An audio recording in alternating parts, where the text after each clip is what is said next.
My dear friends, we are here again with another video with the next lecture of the series of power system. And बेटा इस lecture में क्या होने वाला है, क्या होने वाला है, वो होने वाला है जिसका आप सब लोग इंतजार करते हो, that is DPP on voltage control. तो बच्चों वोल्टेज कंट्रोल हमने बहुत अच्छे से पढ़ लिया, वोल्टेज कंट्रोल हमने बहुत अच्छे से देख लिया। अब हम बात करने वाले हैं ना कि वोल्टेज कंट्रोल के क्वेश्चंस कैसे करे जाते हैं। वोल्टेज कंट्रोल के क्वेश्चंस हम लोग देखने वाले हैं और ये क्वेश्चंस देख के बेटा आपको मालूम चलेगा कि कैसे वोल्टेज कंट्रोल प्रैक्टिकली सॉल्व किया जाता है, गेट में कैसा क्वेश्चन आता है, क्या बेस्ट स्ट्रेटेजी है उस क्वेश्चन को सॉल्व करने की, ये आप जानने वाले हो मेरे साथ इस सेशन में। तो बने रहना लास्ट तक, बहुत अच्छे क्वेश्चंस आपके लिए सिलेक्ट करके लेके आया हूं, ठीक है। So let's get started dear friends. देखो लेकिन इससे पहले शुरू करें आप सब लोग इस सेशन को यार लाइक कर दो, सभी के सभी लाइक कर दो, और चैनल पे जो लोग पहली बार आ रहे हैं ना सब्सक्राइब वाला बटन दबा देना मेरे भाई, कभी रिग्रेट नहीं करोगे, क्योंकि ये चैनल आपको सबसे ज्यादा बेहतर कंटेंट और सबसे ज्यादा क्वांटिटी और क्वालिटी दोनों आपको देने वाला है। और इसके अलावा मेरे बच्चों, जितने बच्चे कॉलेज में हैं, जितने बच्चे किसी किसी ग्रुप्स का हिस्सा हैं, तो वीडियो का लिंक यार ग्रुप में शेयर कर दिया करो। Sharing is caring. जब तक आप शेयर नहीं करोगे ना हमारा रेवोल्यूशन आगे नहीं बढ़ेगा। तो शेयर करने में कोई शर्म नहीं है, शेयर करते जाओ करते जाओ करते जाओ और रेवोल्यूशन को मेरे सोल्जर्स आगे बढ़ाते जाओ, ठीक है। चलो तो शुरू करते हैं। But before we start let me introduce myself. My name is Ankit Goyal. I am working as a director at Unacademy for GATE department. I have obtained AIR1 twice in GATE electrical engineering in 2014 and 2018. I have mentored more than 1 lakh students in the online and the offline classes for GATE and ESE. Okay, and I was also awarded the President of India Gold Medal in the year 2013 when I graduated from IIT Indore. But बच्चों देखो ये सब credential जो भी मेरे हैं, these are not the reason why I am here. Why I am here is because of your demand, because of your huge demand for power system. और मेरा एक कमिटमेंट कि बेटा पावर सिस्टम का लेवल सुपर से भी ऊपर होगा। इस कमिटमेंट के साथ मैं आपको एक एक वीडियो मतलब इतना ज्यादा फोकस करके पढ़ा रहा हूं ना कि आपने कभी उस तरह से ना चीजों को देखा होगा, ना समझा होगा, ना सोचा होगा। तो एकदम नेक्स्ट लेवल आपकी नॉलेज ले जाने में लग गए हैं।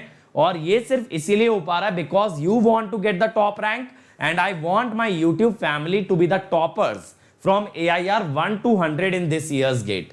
मैं चाहता हूं बेटा टॉप 100 रैंक सारी की सारी सिर्फ हमारी हूं, ठीक है। टॉप 100 रैंक्स पे और किसी का हक नहीं है।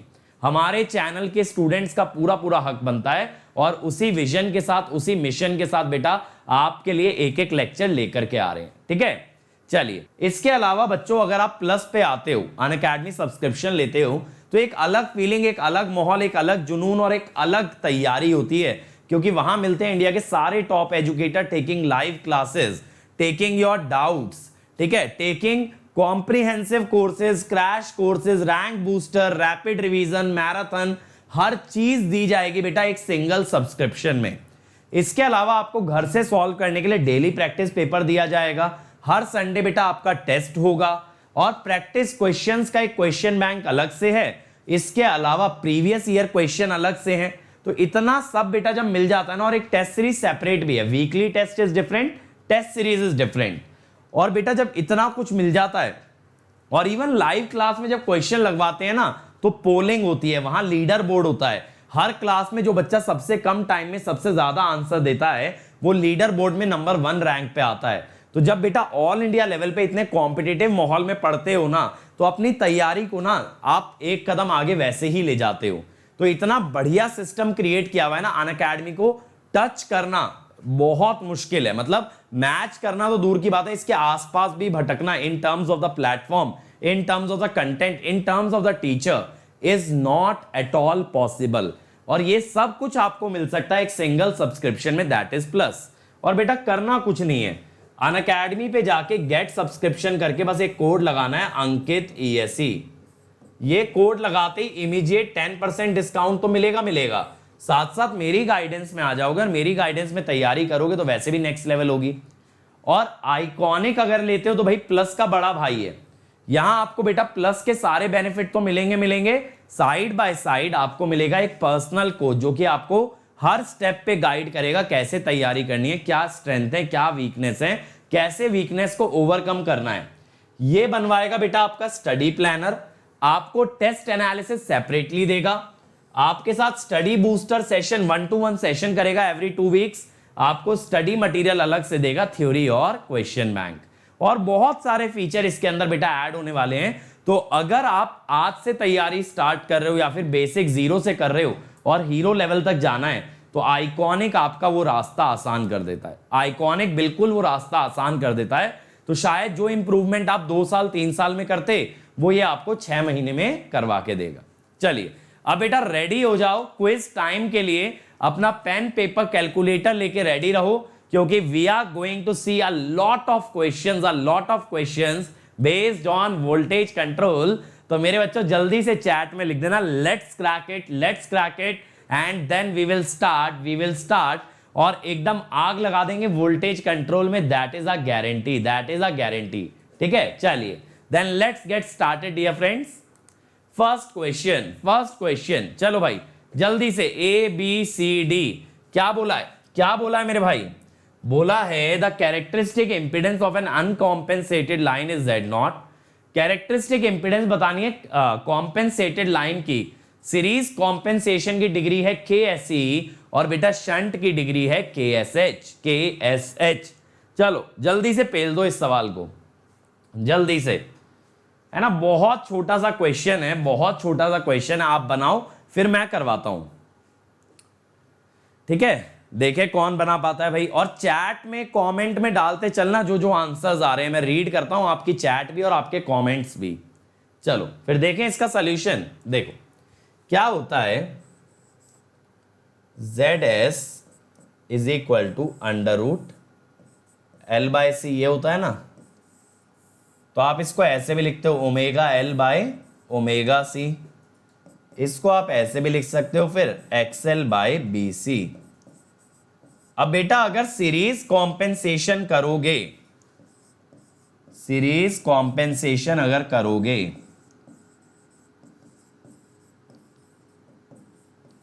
ठीक है, तो हम क्या कहेंगे, मान लो कि कैपेसिटिव कॉम्पेंसेशन किया है,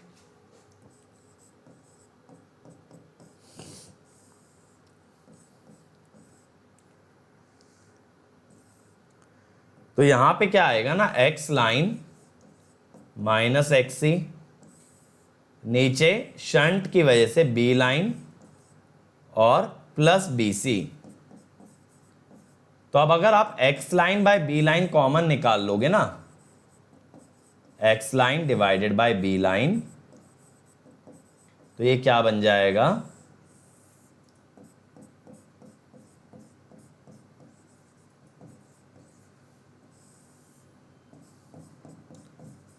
ठीक है। अब ये जो न्यूमरेटर में आ रहा है ना XC/X लाइन, यही होता है बेटा आपका डिग्री ऑफ सीरीज कॉम्पेंसेशन, और जो डिनोमिनेटर में आ रहा है ना BC/B लाइन, ये होता है डिग्री ऑफ शंट कॉम्पेंसेशन। तो ये बन गया, कौन सा ऑप्शन हो गया इस अनुसार? आंसर विल बी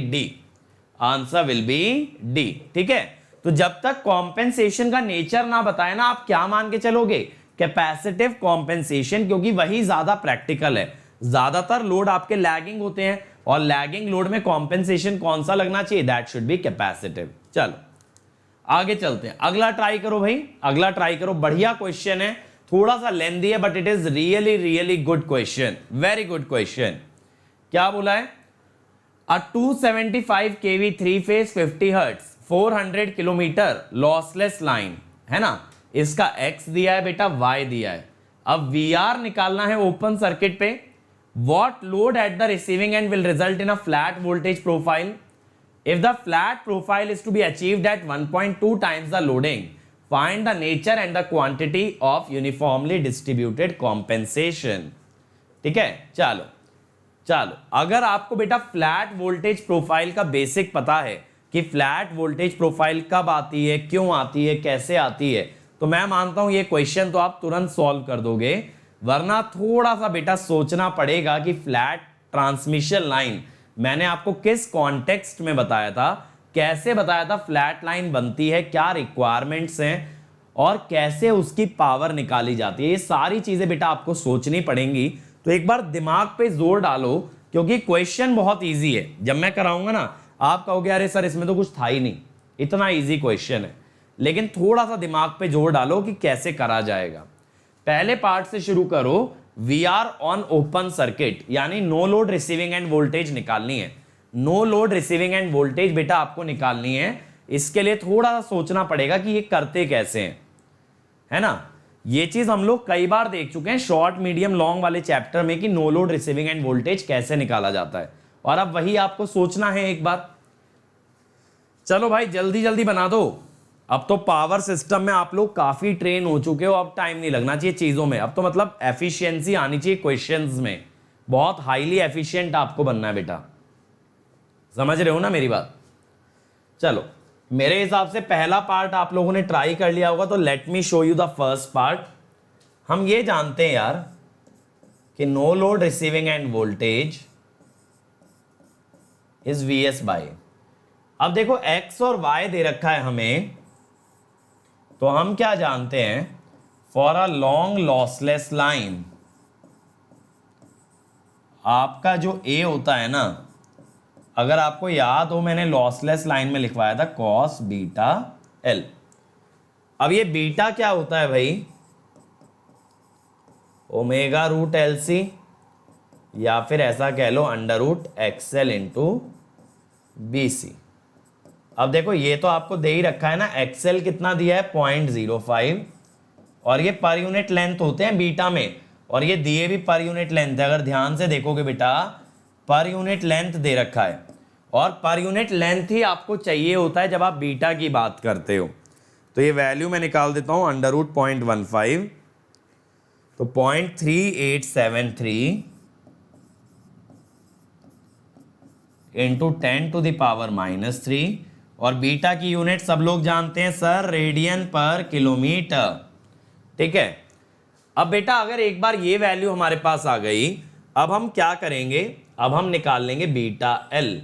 तो देखो लेंथ कितनी दी है, 400 किलोमीटर दिया है ना, 400 दिया है, तो ये हो गया 0.1549 रेडियन। लेकिन ये ध्यान रखना रेडियन, तो ए कितना होगा, जब बेटा आप इसको कॉस के अंदर डालोगे ना, तो एक चीज याद रखना कि आपको कैलकुलेटर डिग्री की जगह रेडियन में सेट करना पड़ेगा, अदरवाइज इस एंगल को आप डिग्री में निकाल लेना।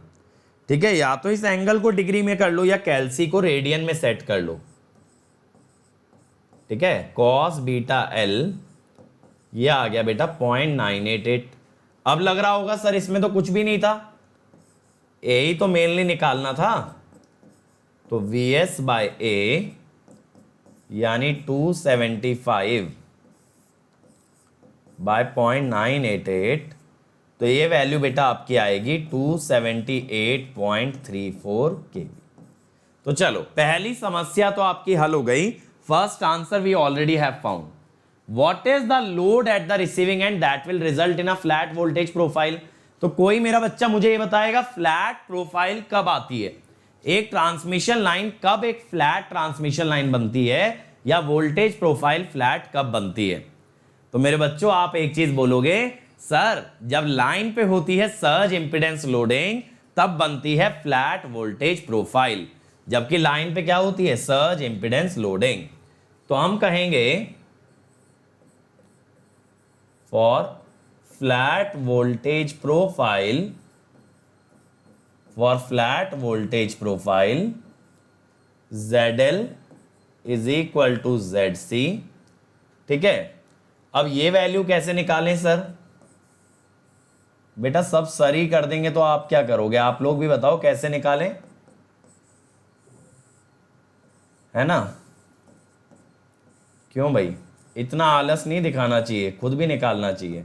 अब मुझे बताओ ये वैल्यू कितनी आ रही है, जल्दी से चैट में और कमेंट में मुझे बता दो ये वैल्यू बेटा कितनी आ रही है, ये वैल्यू आपकी कितनी आ रही है। मैं तो निकाल ही रहा हूं, लेकिन आप लोग भी निकालो। मेरी तो आ रही है भाई 129.1, लेकिन इसने लोड पूछा है ना, लोड इंपीडेंस में नहीं होता, पावर में दिया जाता है।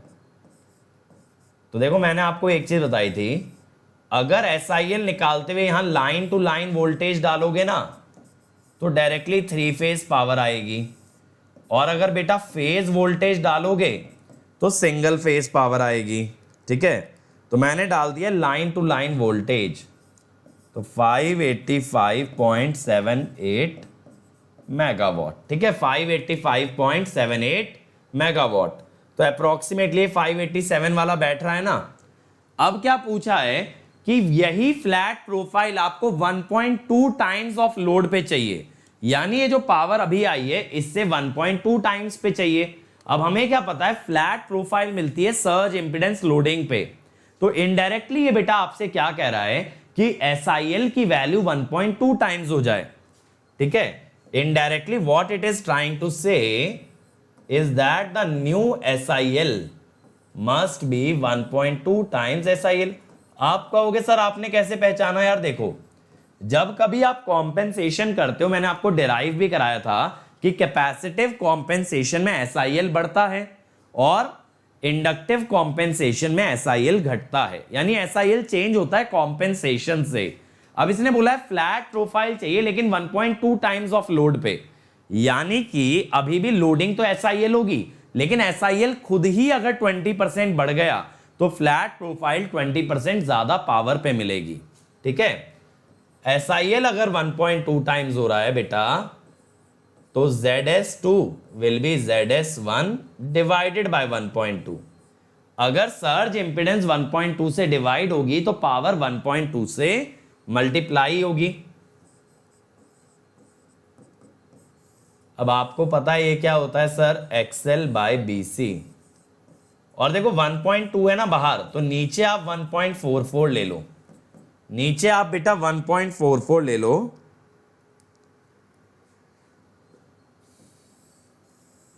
तो 0.6944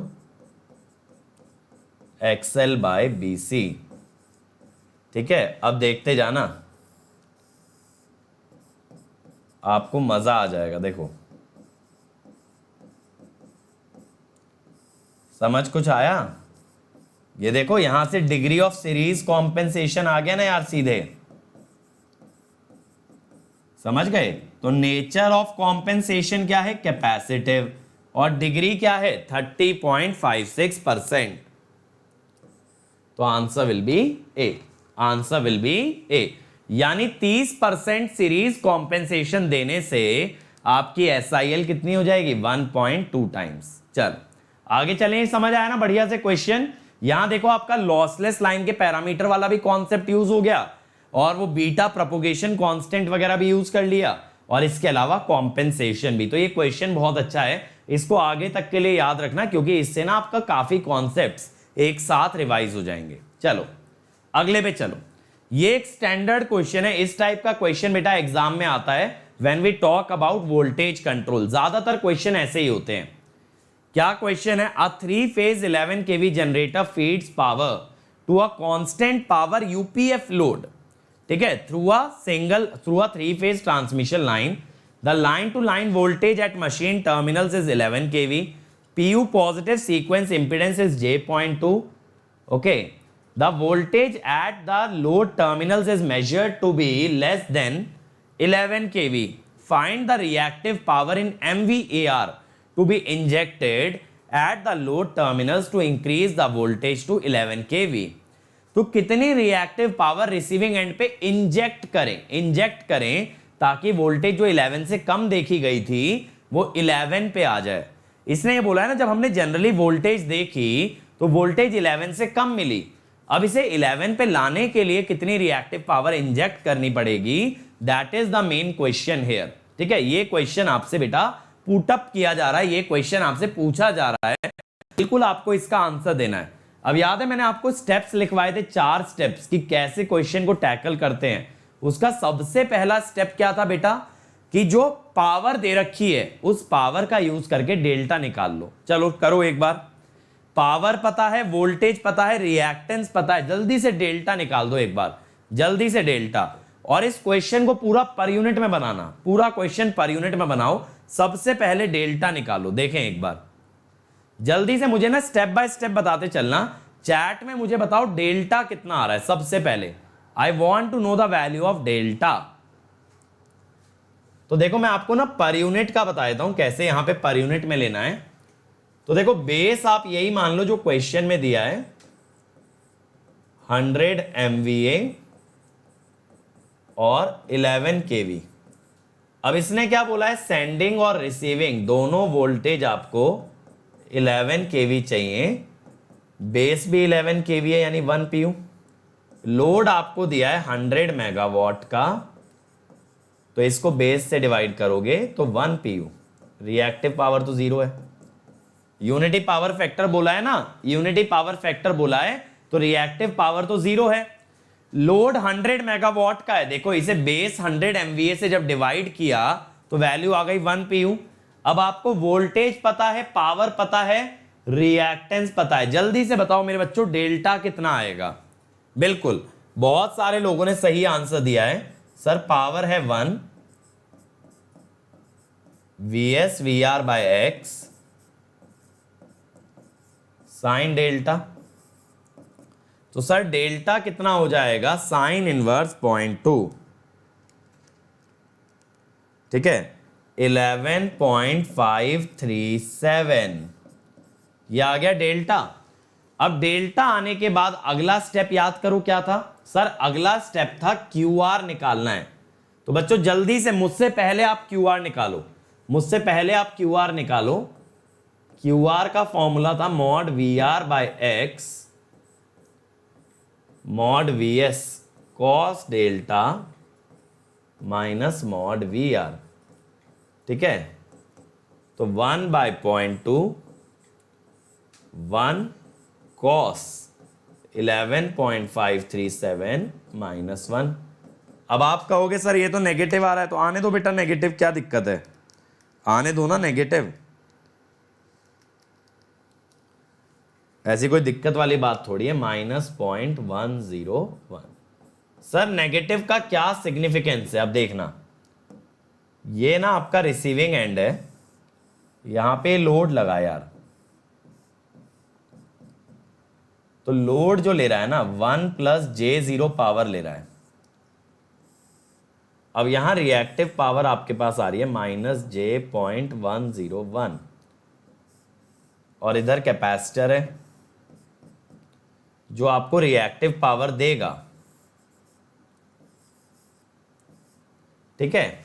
तो अब अगर आप पावर बैलेंस लगाओ मेरे भाई, QC प्लस -0.101 = 0।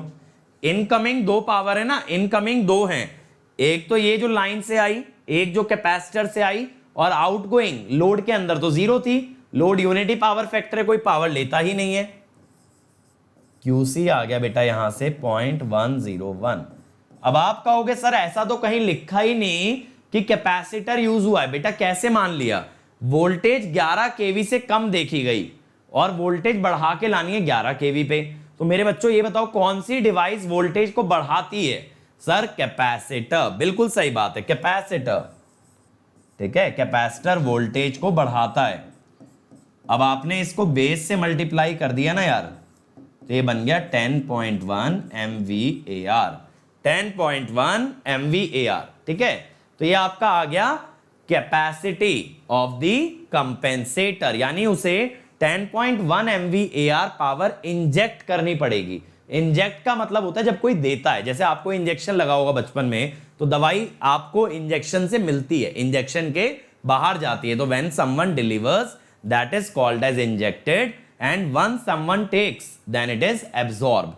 तो अगर ये ले रहा होता तो एब्जॉर्ब, ये दे रहा है तो इंजेक्ट, ठीक है। तो देखो मान लो इंडक्टर होता, इंडक्टर के केस में ये पूछ लेता कितनी रिएक्टिव पावर इंजेक्ट करेगा। अब इंडक्टर तो लेता है, इंजेक्ट तो करता नहीं है, तो इंजेक्टेड पावर क्या आती, नेगेटिव। अगर कैपेसिटर है तो इंजेक्टेड पावर क्या आएगी, पॉजिटिव। कैपेसिटर में अगर एब्जॉर्प्शन पूछूं तो हमें पता है कैपेसिटर रिएक्टिव पावर देता है, तो लेने का अगर पूछा जाए तो वो नेगेटिव आएगा। ऐसे इंडक्टर का देने वाला पावर नेगेटिव आएगा। तो साइन का ध्यान रखना, अगर इस केस में ये पूछता what is the reactive power absorbed by the compensator, तो आंसर आता -10.1, क्योंकि ये 10.1 दे रहा है, तो कितना ले रहा है, -10.1। चल अगला ट्राई करो भाई। फेरेंटी इफेक्ट कंट्रोल का आपको फॉर्मूला बता चुका हूं, 1 सेकंड में निपटा देना इस क्वेश्चन को, ठीक है। चलो 1 सेकंड तो ज्यादा हो गया, 10 में निपटा दो यार। 30 सेकंड वाला सवाल नहीं है ये, 30 वाला नहीं है बेटा। यहां पूछा है फेरेंटी इफेक्ट कंट्रोल करने के लिए कितना रिएक्टेंस लगेगा। जल्दी निपटा दो, मुझसे इंतजार नहीं हो पा रहा, नहीं तो मैं निपटा दूंगा। आप लोग निपटा रहे हो या मैं निपटाऊं, जल्दी बताओ, जल्दी बताओ कौन बच्चा इसका आंसर सही दे रहा है। बहुत बढ़िया, बहुत बढ़िया, बहुत बच्चों ने बहुत सही आंसर दे दिया है। XL equal to mod B by 1 minus mod A. यही तो है, कुछ बच्चे ना काफी अच्छा सरप्राइज करते हैं पॉजिटिव वे में, और कुछ नेगेटिव में सरप्राइज करते हैं, बट वेरी गुड बच्चों। 2000 ओम। फेरेंटी इफेक्ट कंट्रोल में ना एक ही फॉर्मूला है, चिन्नू सा, इतना सा फॉर्मूला है, इसी को लगा के सारे आंसर आ जाते हैं। एक ही तो छोटा सा क्वेश्चन है, आगे चलते हैं। चलो अब भैया पावर फैक्टर करेक्शन का आ गया, इसका भी आपको एक सिंगल फॉर्मूला बता रखा है। पावर फैक्टर करेक्शन तो ऐसा होना चाहिए ना बच्चों, फोड़ देना है आपको। एक सिंगल फॉर्मूला बता रखा है जिससे पावर फैक्टर करेक्शन के सारे सवाल निकल जाते हैं। चलो देखे कौन बनाएगा, देखे भाई, come on everybody. A balance delta connected load is connected to a supply, power factor बढ़ा के करना है 0.9, तो स्टार कनेक्टेड कैपेसिटर बैंक का केवीएआर बताना है। यहां तो और इजी यार, इवन कैपेसिटर की वैल्यू भी नहीं पूछी, सिर्फ रिएक्टिव पावर तक पूछा है। तो आपको मेथड मालूम है पावर फैक्टर करेक्शन का, उसमें रियल पावर लगती है ना, तो पहले फोकस करो बेटा रियल पावर निकालने पे, कि कैसे आप लोड का रियल पावर निकालोगे। एक बार आपने वो निकाल लिया ना, तो आपका आंसर वैसे भी आ जाना है। एक बार बस लोड का रियल पावर निकाल दो, आंसर बन जाएगा। कम ऑन एवरीवन, कम ऑन, देखे कौन बच्चा निकाल रहा है। चलो भाई, एनीबडी,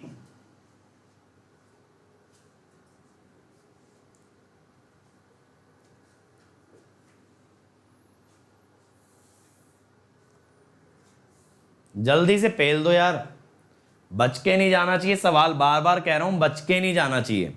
चलो देखें, देखो यार, एक ना आपको लोड दे रखा है डेल्टा कनेक्टेड 8 + j6 का, तो ऐसे मान लो ये RL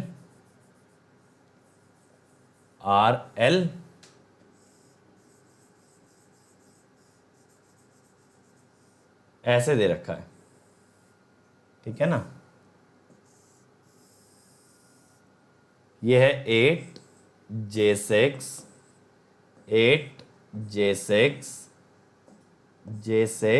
और 8। अब ये वोल्टेज यार बता रखिए 400, है ना। अब मान लो कि आपको ये वैल्यू लेनी है 400 ∠0, आपने रेफरेंस ले लिया, तो ये करंट I कितना आएगा बेटा, अगर आपने इसी को रेफरेंस मान लिया तो ये करंट I कितना आएगा, 400 ∠0 बाय 8 + j6, तो ये आएगा बेटा 40 एंगल -36.86 एम्पियर। ये आ गया। अब देखो रियल पावर कितनी होगी, 3I²R, ठीक है, 340² × 8, तो 4800 × 8 आ गया, 4800 × 8 आ गया, ठीक है। तो ये आ गया बेटा 38.4 किलोवाट। अब इसका देखो ओल्ड पावर फैक्टर φ1 कितना होगा, φ1 इज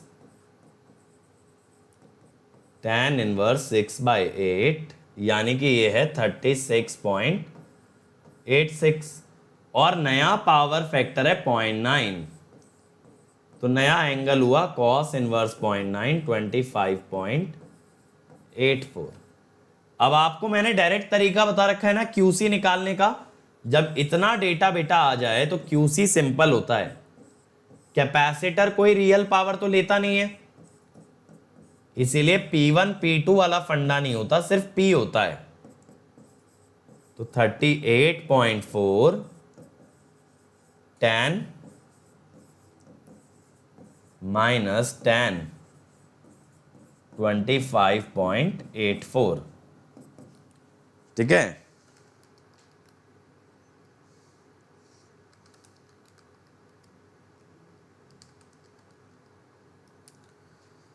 तो ये आया 10.193 kVAR। तो ये आ गया आंसर, ठीक है। अगर ये कैपेसिटेंस भी पूछता ना, तब आप क्या करते, तब आप ऐसे करते 3 ओमेगा CPH VPH स्क्वायर। तो VPH क्या होता है, phase voltage of each capacitor, ठीक है। लोड से कोई मतलब नहीं है इसका, लोड जैसे डेल्टा है, तो आप लोड का कनेक्शन मत देखो, आप देखो कैपेसिटर का, आप देखो कैपेसिटर का, ठीक है। लोड के हिसाब से VPH डिसाइड नहीं होगा, यहां होगा कैपेसिटर के हिसाब से। चलें आगे, चलो अगला ट्राई करो, ठीक है। ये वाला ट्राई करो, इसका भी मैंने आपको डायरेक्ट फॉर्मूला बता रखा है बच्चों, तो ये बन जाना चाहिए। एक बार ध्यान से रीड करो, कोई भी तगड़ा क्वेश्चन सॉल्व करने के लिए ना सबसे पहले उसे ढंग से रीड करना बहुत जरूरी है। तो एक बार रीड करें, the Thevenin equivalent impedance of a बस बार इन अ 3-phase 220 kV system is 0.25 pu on a base of 250 MVA. Calculate reactive power is needed to boost the voltage by 4 kV, also to reduce the voltage by 2 kV. What equivalent is needed in each case? मेरे हिसाब से equivalent नहीं होगा, what component होना चाहिए, what component, यानी inductor लगेगा या capacitor. what component is needed in each case? करो एक बार ट्राई, ठीक है। तो आप ये बताओ कौन सा कंपोनेंट लगेगा और कितनी रिएक्टिव पावर लगेगी। एक बार वोल्टेज 4 kV से बढ़ानी है और एक बार 2 kV से कम करनी है। सोच के देखो, डेल्टा V दे रखा है, डेल्टा V, जहां वोल्टेज का चेंज दे दे वहां कैसे रेटिंग निकाली जाती है, जहां वोल्टेज में चेंज गिवन हो, डेल्टा V गिवन हो। सोचो, ऐसा कोई फॉर्मूला देखा था जहां डेल्टा V लिखा हो, कोई भी एक फॉर्मूला मैंने बताया हो आपको।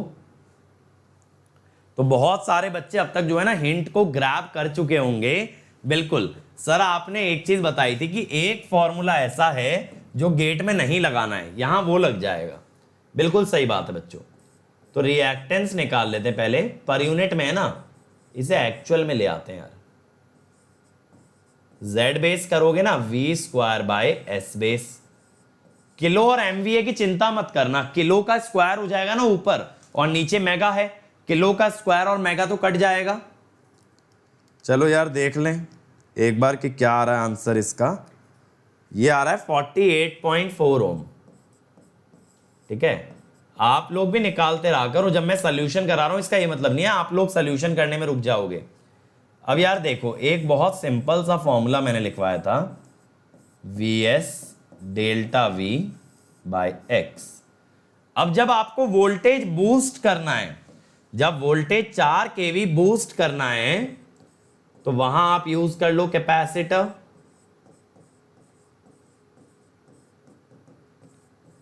क्या यूज कर लो भैया, कैपेसिटर।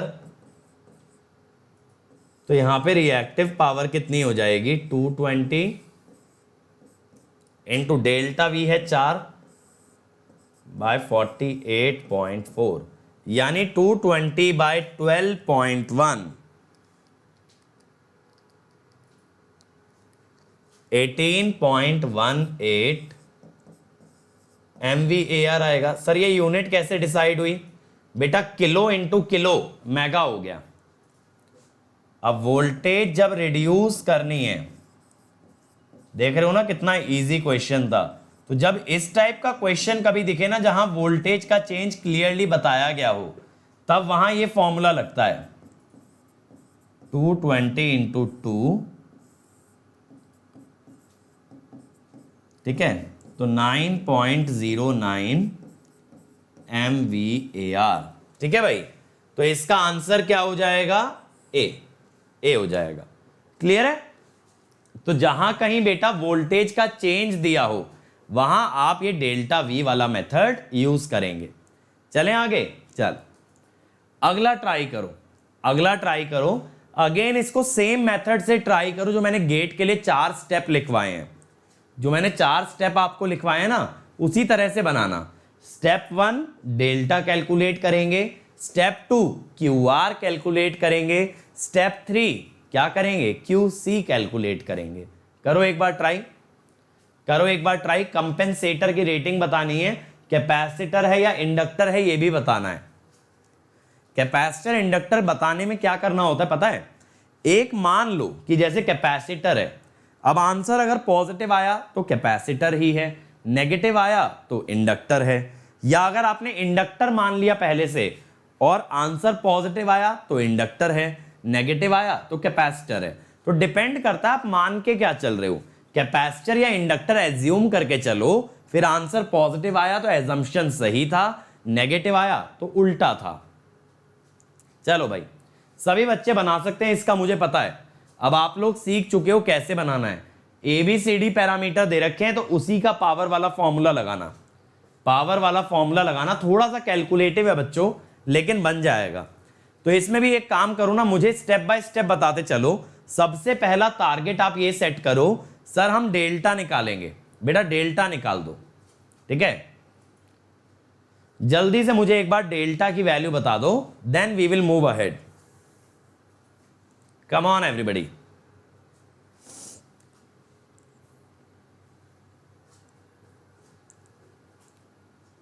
जल्दी से बना दो यार, डेल्टा की वैल्यू मुझे जानना है।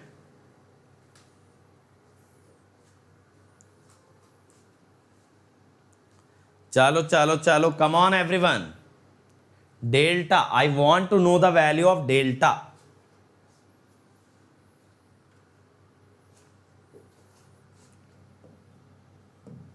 देखें डेल्टा कितने बच्चों ने निकाला है। देखो यार, लोड की पावर दे रखी है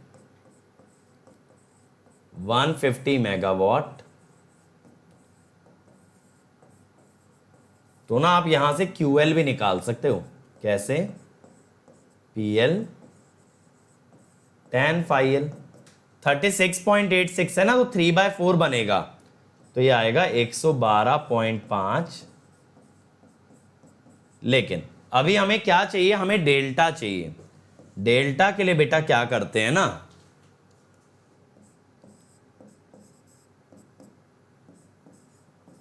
एक फॉर्मूला मैंने आपको लिखवाया था, याद है? ये लंबा सा फॉर्मूला था ABCD पैरामीटर में, और ये मैंने पिछले वीडियो में भी आपको बताया था कि ऐसा फॉर्मूला यूज करके डेल्टा निकालना है। अब कुछ बच्चे मजाक में ले गए होंगे, अरे सर ऐसा होता थोड़ी है, ऐसे ही कह रहे हैं सर। बेटा लेकिन लग जाया करता है। देखो VS और VR दोनों 275 दिए हैं, B दिया है 200, तो ये ना कॉमन ले लो। एक काम करो, बीटा यानी B का एंगल 75। बीटा दो होते हैं, फेज कांस्टेंट भी होता है और B का एंगल भी होता है, कंफ्यूज मत हो जाना। A की वैल्यू है 0.85, बीटा माइनस अल्फा 75 माइनस 5 70। समझ आया ना? देखो VR का स्क्वायर करता तब भी 275 का स्क्वायर होता, VS VR है तब भी 275 का स्क्वायर है। तो इस हिसाब से भैया ये हम लोग ना लेफ्ट हैंड साइड ले गए। अब मैं जल्दी से आपको डेल्टा बताने वाला हूं। वैसे तो डेल्टा की क्या ही जरूरत है, स्टिल चलो 75 माइनस डेल्टा ही लिखा रहने देते हैं। यार है 46.574, ठीक है? क्योंकि यूज तो बीटा माइनस डेल्टा ही होना है ना, डेल्टा थोड़ी ना होना यूज। अब इसके अगला स्टेप क्या बताए थे सर? इसके बाद बताया था QR।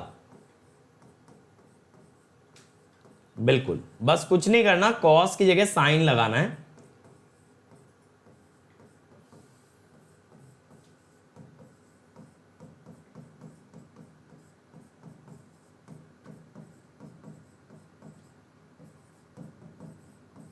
है ना। अब देखो फिर से VS और VR तो 275 है ना, तो एक कॉमन ले लो, sine beta minus delta, beta minus delta 46.57 है ना।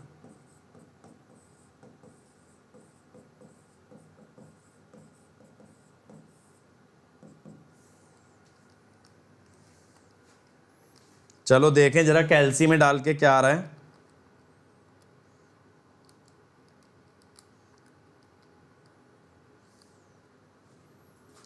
-27.423, ठीक है, ये हो गया। अब मैंने आपको बताया क्यूसी निकालने के लिए क्या करना है, पहले इंडक्टर या कैपेसिटर ना मान लेना है, पहले इंडक्टर या कैपेसिटर मान लेना। तो भाई जनरली कैपेसिटर यूज होता है, तो मैं तो कैपेसिटर मानता हूं। देखो ये क्यू आर आया,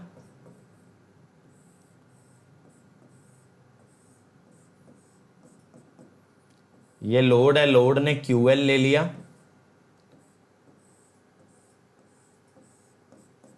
इधर कैपेसिटर ने बेटा क्यू सी दे दिया, तो Q R plus Q C is equal to Q L.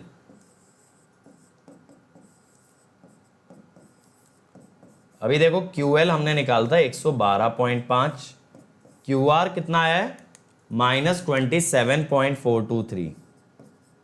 अब देखो आंसर पॉजिटिव आ जाएगा ना, आंसर बेटा जैसे ही पॉजिटिव आया तुरंत समझ जाना कि आपने सही माना, यानी अगर आपने कैपेसिटर माना तो कैपेसिटर ही होगा, बी आ गया, ठीक है। आपने कैपेसिटर माना तो कैपेसिटर ही था क्योंकि आंसर पॉजिटिव आया, अगर आंसर नेगेटिव आता माने क्या होता, इंडक्टर।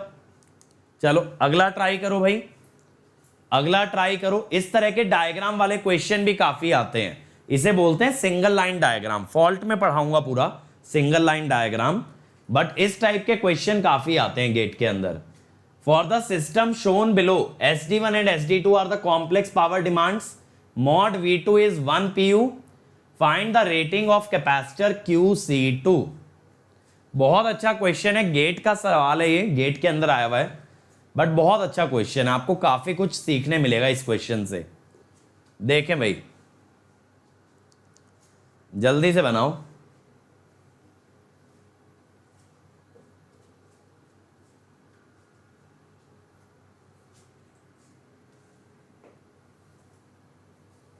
Come on everybody.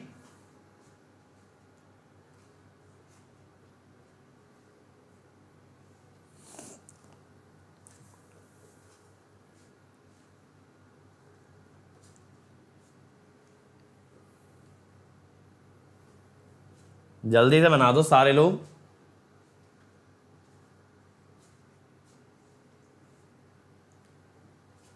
इसमें ना इस बात पे ध्यान देना है थोड़ा सा, मैं हिंट दे रहा हूं एक, कि SD1 और SD2 are the complex power demand. और अगर बेटा आपने जंक्शन पे मेरे लेक्चर्स देखे हैं ना, तो आपको पता होगा कॉम्प्लेक्स पावर क्या होती है, एपरेंट पावर क्या होती है, रियल पावर क्या होती है, रिएक्टिव पावर क्या होती है। मैंने ये भी बताया कॉम्प्लेक्स पावर और एपरेंट पावर में डिफरेंस क्या है, तो यहां कॉम्प्लेक्स पावर यूज किया, उसका कुछ सिग्निफिकेंस है। देखें एक बार, देखो कॉम्प्लेक्स पावर जब बोल दिया ना, इसका मतलब होता है P प्लस JQ। गलती से भी ये मत समझ लेना सर √P² प्लस Q², बेटा वो एपरेंट पावर है, इसका मैग्नीट्यूड, ये कॉम्प्लेक्स पावर है, यानी ये कॉम्प्लेक्स नंबर है।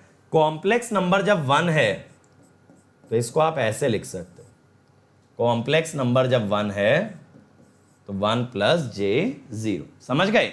अब बनाओ, अब मुझे लगता है बना लोगे। इसके अंदर कैच ना बस इतना सा था, तो वापस से सेम तरह से स्टार्ट करो यार। सबसे पहले पावर की मदद से डेल्टा, डेल्टा से QR, QR से QC। देखें एक बार, देखो यहां पे दिखा रखा है ना, बस 1 का एंगल 0 है, 2 का एंगल माइनस डेल्टा है, तो सबसे पहले वापस से डेल्टा निकाल दो, डेल्टा। तो देखो यार लोड आपका 1 PU रियल पावर मांग रहा है ना, यहां पे कोई जनरेटर तो है नहीं, तो ये 1 PU रियल पावर यहां से आ रही होगी। देखो ये 1 PU रियल पावर यहां से आ रही है, तो 1 is equal to 1 into 1/0.5 sine delta.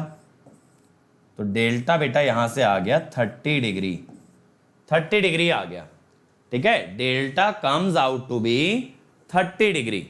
अब अगर डेल्टा बेटा एक बार 30 डिग्री आ गया तो अगला स्टेप होता है क्यू आर, 1/0.5, दोनों जगह 1 ही है ना मैग्नीट्यूड, 1 cos 30 माइनस 1, ठीक है।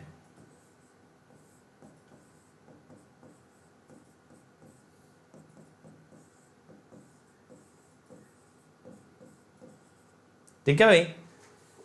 अब देखो यार, यहां पे रिएक्टिव पावर आ रही है -0.268, यहां जा रही है 0 पर यूनिट, और यहां से आ रही है QC2। तो देखो जरा, QC2 प्लस -0.268 incoming is equal to outgoing, तो कितना हुआ 0.268p। तो ये आंसर आ गया 0.268, ठीक है। ये क्लियर हो गया, चलो ठीक है। और देखो, अगर आप अनअकैडमी पे आते हो, अंकित ESE कोड लगाते हो, तो 1 ईयर का पड़ेगा 27,225, 18 मंथ 34,650, 24 मंथ 39,600। मैं तो बेटा ये रिकमेंड करूंगा मैक्सिमम ड्यूरेशन का लो, ताकि मंथली प्राइस कम पड़े।